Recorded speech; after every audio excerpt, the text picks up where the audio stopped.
Ang kapayapaan ng Panginoong Hesukristo ay sumainyong lahat. Magandang araw sa inyong lahat, saan mang sulok ng mundo kayo naroroon sa sandaling ito. Ang pagninilay sa mabuting balita sa araw na ito ay pinamagatang ang matalinong tao ay bumubuo ng mga makalupang layunin para sa makalangit na pakinabang. Ang unang pagbasa. Pagbasa sa banal na ebanghelyo ayon sa ikalawang liham ni Apostol Pablo sa mga taga-Korinto, ika-4 na kabanata mula ika-7 talata hanggang ika-18 talata.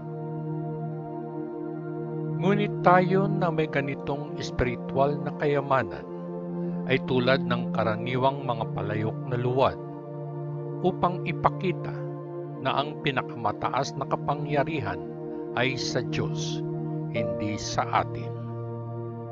Madalas tayong nababagabag ngunit hindi naduduro. Kung minsan ay nagdududa, ngunit hindi kailanman nawala ng pag-asa. Maraming mga kaaway, ngunit hindi tayo nawawala ng kaibigan. At kahit may mga oras na lubha tayong nasasaktan, hindi tayo nawasak. Sa lahat ng oras ay dinadala natin sa ating mga mortal na katawan ang kamatayan ni Jesus, upang ang kanyang buhay ay makita rin sa ating mga katawan. Sa buong buhay natin ay lagi tayong nasa panganib ng kamatayan alang-alang kay Jesus, upang ang kanyang buhay ay makita sa ating mortal na katawan. Nangangahulugan ito na ang kamatayan ay kumikilos sa atin, ngunit ang buhay ay kumikilos sa iyo. Sinasabi ng banal na kasulatan, "Nagsalita ako dahil naniwala ako." Sa parehong diwa ng pananampalataya, tayo ay nagsasalita din dahil tayo ay naniniwala. Alam natin na ang Diyos na bumuhay sa Panginoong Hesus ay bubuhayin din tayo kasama ni Jesus at dadalhin tayo kasama ka sa kanyang presensya. Ang lahat ng ito ay para sa iyong kapakanan, at habang ang biyaya ng Diyos ay umaabot sa parami ng paraming tao, sila ay mag-aalay sa kaluwalhatian ng Diyos ng higit pang mga panalangin ng pasasalamat. Dahil dito, hindi tayo kailanman nawalan ng pag-asa, kahit na ang ating pisikal na pagkatao ay unti-unting nabubulok. Ang ating espiritual na pagkatao ay nababago araw-araw. At ang maliit at pansamantalang problemang dinaranas natin ay magdadala sa atin ng napakalaki at walang hanggang kaluwalhatian na higit na dakila kaysa sa problema. Sapagkat itinuon natin ang ating pansin hindi sa mga bagay na nakikita, kundi sa mga bagay na hindi nakikita. Ang nakikita ay nagtatagal lamang ng panandalian, ngunit ang hindi nakikita ay tumatagal magpakailanman. Ang ikalawang pagbasa. Pagbasa sa banal na kasulatan mula sa aklat ng Ecclesiastes, ika-6 na kabanata mula unang talata hanggang ika-12 talata. Napansin ko na sa mundong ito, isang malubhang kawalang katarungan ang ginagawa. Bibigyan ng Diyos ang isang tao ng kayamanan, karangalan at ari-arian. Oo, lahat ng gusto niya. Ngunit pagkatapos ay hindi siya hahayaang tamasahin ito. Sa halip, ilang estranghero ang paliligayahin nito.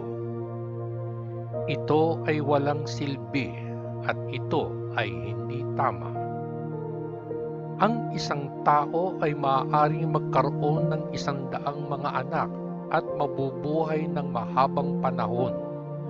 Ngunit gaano man katagal ang kanyang buhay, kung hindi niya makukuha ang kanyang parte ng kaligayahan at hindi makakatanggap ng isang disenteng libing, kung gayon, sinasabi ko na ang isang sanggol na ipinanganak na patay ay mas mabuti. Walang mabuting maidudulot kung isilang ang sanggol na iyon. Ito ay mawawala sa kadiliman kung saan ito ay nakalimutan. Hindi nito nakita ang liwanag ng araw o malaman kung ano ang buhay. Ngunit kahit paano nakahanap ito ng kapahingahan, higit pa kaysa sa taong hindi kailanman nasiyahan sa buhay, kahit na mabuhay siya ng 2,000 taon. Sa bagay, pareho silang pupunta sa iisang lugar. Ginagawa ng isang tao ang lahat ng kanyang trabaho para lamang magkaroon ng makakain, ngunit hindi siya nagkakaroon ng sapat. Paanong naging mas mainam ang matalinong tao kaysa sa isang hangal? Ano ang mabuting maidudulot sa isang mahirap na malaman kung paano harapin ang buhay? Ito ay walang silbi, parang humahabol sa hangin. Mas mabuting makontento ka sa kung anong meron ka kaysa laging may gusto kang iba. Ang lahat ng nangyayari ay matagal nang natukoy at alam nating lahat na ang isang tao ay hindi maaaring makipagtalo sa isang taong mas malakas kaysa sa kanya. Kung mas matagal kang makipagtalo, mas walang silbi ito at hindi mainam para sa iyo. Paano malalaman ng sinuman kung ano ang pinakamabuti para sa isang tao sa ganito kaikli at walang kwentang buhay niyang ito? Isang buhay na lumilipas na parang anino. Paano malalaman ng sinuman ang mangyayari sa mundo pagkatapos niyang mamatay? Ang mabuting balita ng ating Panginoon. Salamat sa Diyos Ama sa langit. Sa ngalan ng Panginoong Hesukristo na ating manunubos. Amen. Amen. Amen. Peace. Muli akong bumabati sa inyong lahat ng isang magandang araw, saan mang sulok ng mundo kayo naroroon sa mga sandaling ito. Nais kong i-share sa inyo ang aking reflection patungkol sa binasa kong mabuting balita ng ating Panginoon. Mula sa banal na Ebanghelyo, ayon sa 2 liham ni Apostol Pablo sa mga taga-Korinto. Ang pagninilay kong ito ay pinamagatan kong ang pinakamalaking tagumpay. Sa larangan ng sports, mapa-basketball, football, tennis, martial art at iba pa, ang lubos na layunin ng lahat ng mga kalahok ay maging kampiyon. Sapagkat ang makuha ang pinakamalaking tagumpay, ang kampyonato, ito ang magsusulit sa lahat ng paghihirap, pagsasanay at paglalakbay na ginawa ng isang atleta o koponan. Lahat o halos lahat ng nakatanggap ng ganitong pinakamalaking tagumpay ang maging kampiyon, pakiramdam nila ay pag-aari na nila ang mundong iyon ng larangan ng palakasan. Minsan pa nga, pati na ang mundo. Subalit, ang ganitong pakiramdam ay panandalian lamang. sapagkat pagkatapos ng kompetisyon at makapagpahinga ang isang atleta o koponan, kailangan nilang muling maghanda. Ito ay ang muling daanan ang lahat ng paghihirap, pagsasanay at paglalakbay. At sa pagkakataong ito, kailangang masigit pa sa dati upang masiguro na mas malaki ang tsansa na di maagaw sa kanila ang kampyonato. Ang banal na aklat, ang Biblia, ay nagpahayag rin tungkol sa panandaliang katangian ng katanyagan at kayamanan. Sa ikalawang pagbasa mula sa aklat ng Ecclesiastes na aking binasa, binanggit ni Haring Solomon ang walang katapusang pag-uulit ng pansamantalang mga nagawa. Sa aklat ni Propeta Isaias naman, inihambing niya ang buhay sa isang ligaw na bulaklak na mabilis na natutuyo at nalalanta. Basahin natin ang ika-40 kabanata, mga talata ika-6 hanggang ika-8. Isang boses ang sumisigaw, magpahayag ng mensahe. Anong mensahe ang ipahayag ko? Nagtanong ako. Ipahayag na ang lahat ng sangkatauhan ay parang damo. Hindi sila tatagal ng mas mahaba kaysa sa mga ligaw na bulaklak. Natutuyo ang mga damo at nalalanta ang mga bulaklak kapag pinadala ng Panginoon ang hangin na humihip sa kanila. Ang mga tao ay hindi mas matibay kaysa sa damo. Oo, ang damo ay natutuyo at ang bulaklak ay nalalanta. Ngunit ang salita ng ating Diyos ay nananatili magpakailanman. At sa Ebanghelyo ni Apostol Juan, sinabi niya na ang sanglibutan ay lumilipas at ang pagnanasa nito. Ngunit ang gumagawa ng kalooban ng Diyos ay nananatili magpakailanman.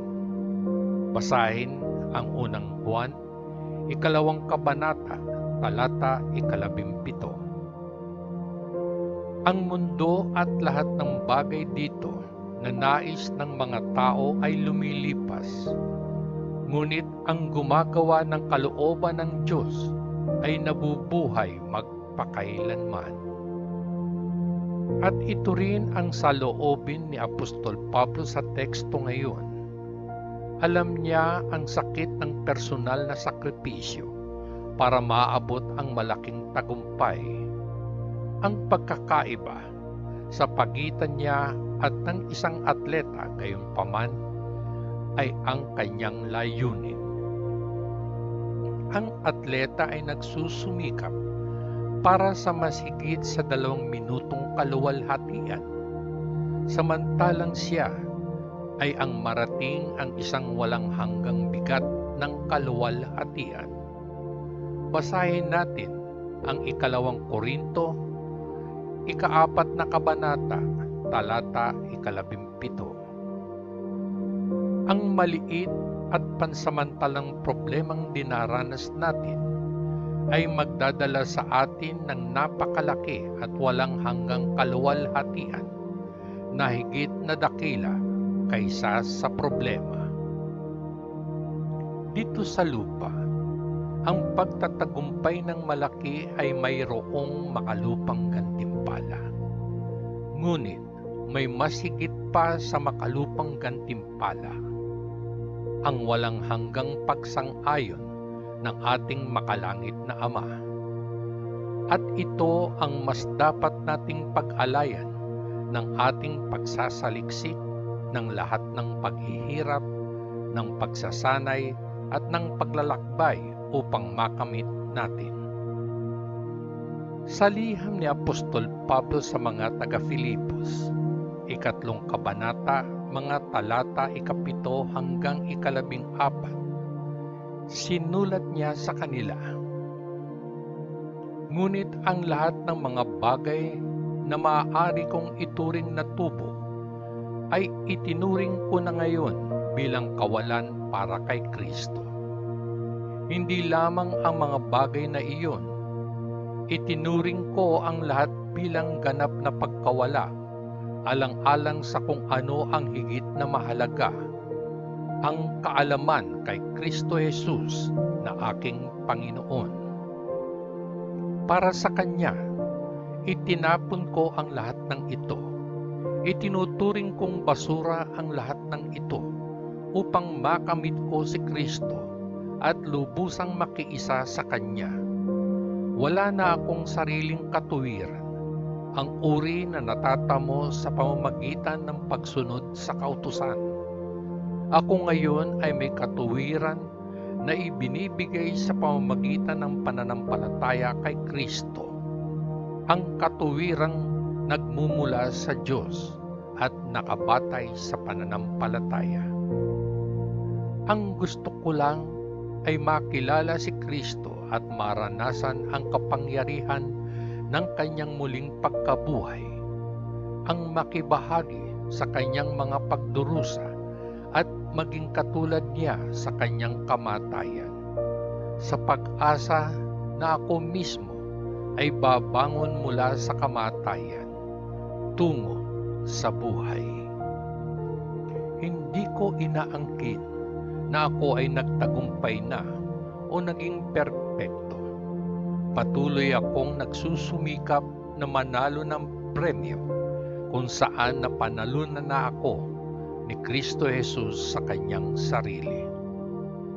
Siyempre mga kapatid, hindi ko talaga akalain na nanalo na ako. Ang isang bagay na ginagawa ko gayunpaman ay kalimutan kung ano ang nakaraan ko at gawin ang aking makakaya upang maabot ang hinaharap. Kaya diretso akong tumatakbo patungo sa layunin upang matamo ang premyo, ang tawag ng Diyos sa pamamagitan ni Kristo Jesus tungo sa buhay sa kaitaasan. At iyan ang pinakamalaking tagumpay sa lahat. Sa puntong ito, tinatapos ko ang aking maikling reflection sharing sa inyo. Dalangin ko, sana'y pagnilayan ninyo ang mga mensaheng nakapaloob dito. Lahat tayo ay pinagkalooban ng dakilang Diyos na lumikha sa ating lahat ng kalayaang pumili, kung gayon, matalinong pumili. At bago ako tuluyang magpaalam, iiwan ko sa inyo ang siping ito. Anumang mula sa tao ay hindi magtatagal. Ito ay narito ngayon, bukas, ito ay nakaraan. Ngunit anuman ang mula sa Diyos ay mananatili ng walang hanggan. Hanggang sa muli, patnubayan at pagpalain nawa tayong lahat ng ating dakilang Diyos Ama sa langit. Sa ngalan ng Panginoong Hesukristo na ating manunubos. Peace.